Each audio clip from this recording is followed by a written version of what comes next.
Coming into the FNCS Major 1 Summit, almost no one predicted that Malibuca and Vico would win. This was one of, if not the hardest Fortnite lobbies of all time, with over 10 teams which could have easily won this FNCS. Malibuca and Vico were in most people's top 5s, but the vast majority of people were predicting Sky and Scroll, Peterbot and Poyo, or Teeny and Shark to win. In fact, they didn't even think they would win. It was like 50% I thought I was gonna win, but 50% I was like, someone else can just probably win as well. Like Shark and Teeny, after they were Uncome Wonky, I was like, I'm not winning no more. To understand how they won this tournament, we need to see the strategies that allowed them to be the only team to make every single endgame. Malibuca and Vico land at Frigid Fortress, a drop spot that everyone says is kind of pants, but I actually think it's way more underrated than people think. Malibuca lands up top and he gets free damage onto players gliding, in this game knocking bolts out of the sky because the bus path was south to north, whereas Vico lands to the metal hut to the northeast, which similarly gives him access to more early tags and some metal which the drop spot desperately needs. The POI itself isn't good, right? We like have like 20 chests, I think, or something like that, right? But like, it's just the spot itself is so good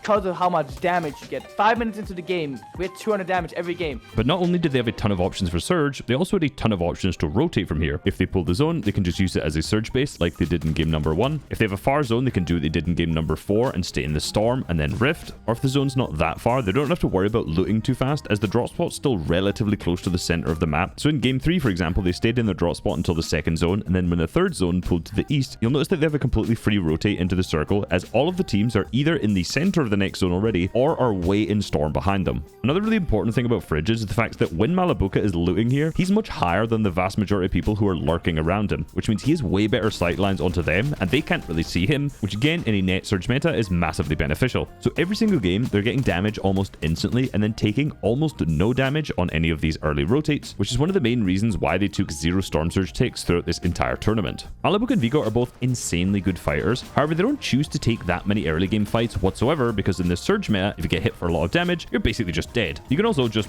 die, like in game number 4, for example. They jumped onto Epic Will and Pump and got the elimination, but got third party by Teeny and Shark, then meaning they had to reboot, and they had one of their worst matches where they ended up placing 18th. One of the only games where they actually got some early game eliminations was in game number 6, where Cole and Madden attempted a less than perfect lurk on them, and they just wiped the duo in a matter of seconds. But this doesn't mean that these guys don't fight. There was only one game where they didn't take a fight in the 5th or 6th zone, and that was the last game where they're trying to be more careful.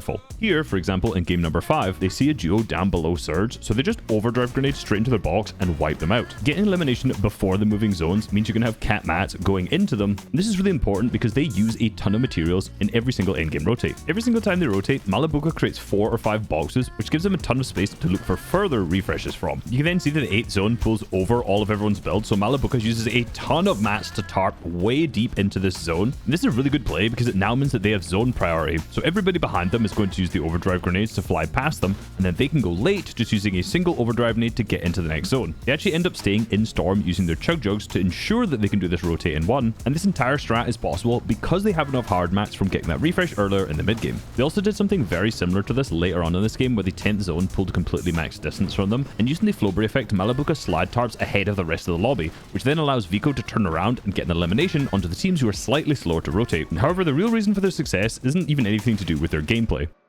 You remember when I said the only way to win with your teammates is to be gay with them?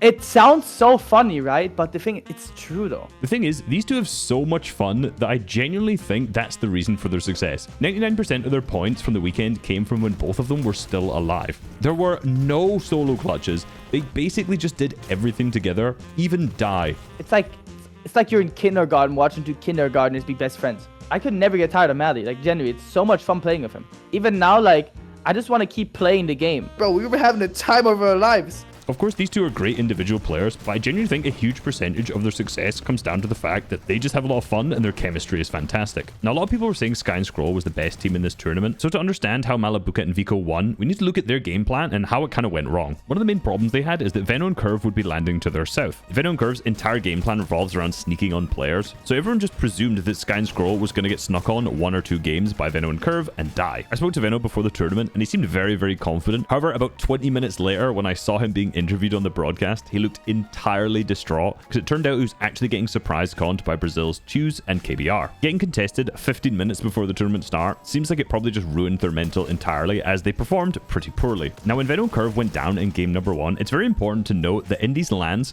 Anonymous mode is turned off, so Sky and Scroll now knew they weren't going to get lurked on, so they knew they were pretty safe to repeat the strategy that won them Major 1, which was just to build a surge base on this hill north of Boulevard. Unfortunately, Venno and Curve were not the only ones who had plans to lurk on these guys, as the Umzo and Josh cut off their looting path by hiding in the bush right next to the hill. Thankfully, because the zone is pulling north, Sky's able to get a little bit of surge on the teams rotating past, and he's able to reboot Scroll since everyone has rotated north to the zone. Whilst then rotating, they get stuck into a couple of fights where they're able to get a few eliminations, but because this has taken so long, Sky has taken a considerable amount of storm damage, and he actually dies to storm sickness almost a single tick before he gets into the safe circle, leaving Scroll left as a solo. 99% of players die here and get a very low point game, but Scroll is able to solo clutch up a 60-point match, placing 6th with 5 elims. By all accounts, this should have been a terrible game, but not only was Scroll able to do this in the first match, he solo clutched 136 points by himself in the first half of this tournament. He was alive last in all of the first 4 games, and it genuinely felt like you could not kill this guy. I genuinely believe how Scroll played in the first 4 games of the summit is some of the best Fortnite that's ever been played. Now, re-looking at the leaderboards, Vico and Malibuca at this point were 102 points behind Sky and Scroll. Now, everyone will probably look to the fact that Sky and Scroll died in their last game to an OCE team off spawn and say, well, that's why Malibuca and Vico won. But I think that's very unfair, and that's actually because the game before this, they also had a 0-point game because they got W-keyed by Peterbot and Poyo. As Sky and Scroll are rotating in towards the zone, they just overdrive grenade on them and full fight them. Sky unfortunately gets stuck in a very awkward spot and gets quick deaded by Peterbot, and Scroll does a good job to try and survive, but eventually goes down to Shark. But when I saw this, I want to know how exactly they knew it was Sky and Scroll, since this was very clearly a play to kill the first place team. Well, they're lucky enough to pull the 6th zone, and when this happens, they start looking towards the hill that Sky and Scroll always based on during Major 1. So because they were rotating from the top of this hill, and the fact that they hadn't changed their skins throughout the entire tournament, clearly Peterbot and Poyo knew that this was Sky and Scroll. Pete and Poyo made a big play here to take out first place from the tournament, and it worked. This was Sky and Scroll's first 0-point game. This play to try win the tournament definitely helped them move up the leaderboard as they were now in 3rd. However, this also now put Vico and Malibuca into position to win, as they're only 10 points behind Sky and Scroll. I took a bathroom break in from game 7 to 8. I could have puked everywhere. I was so nervous. Oh my god, it was so bad. They're gonna play spoiler here. What's going on? Hold on a minute. Scroll and first. He gets through an AR. He gets tagged up though. It's down. What do you guys say to each other when you saw Sky and Scroll go down in the Elam feed?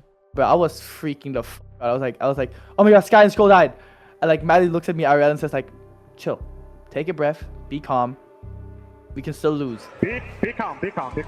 Yeah, I know. Like, this guy was so calm. Well, I was dead nervous. I was dead nervous going into the game because I thought we were going to get conned.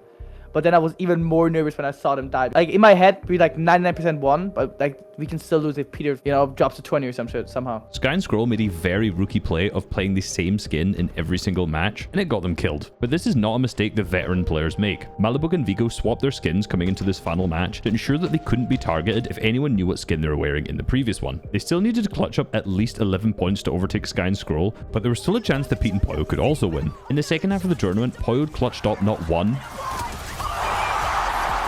but 2 victory royales, and he really made a run for it in the final match, almost clutching up a 3rd. But they only had 1 good half to their tournament, the same as Sky and Scroll. But this crazy run wasn't enough to overtake Malibuca and Vico's insane consistency as they made their 8th and final endgame. Malibuca's IGLing got them there, but it also kept them calm and composed when they had a championship on the line. Be calm. Whilst Vico dropped the most eliminations of any player in the tournament. They didn't have any flashy moments or big solo clutches. They didn't even win a match. But Malibuca and Vico played 8 solid games of Fortnite when the other top teams failed to. Me and Madly, we were just consistent. We made every endgame as a duo. We weren't forced to solo clutch, right? We either died as a duo or or nothing happened.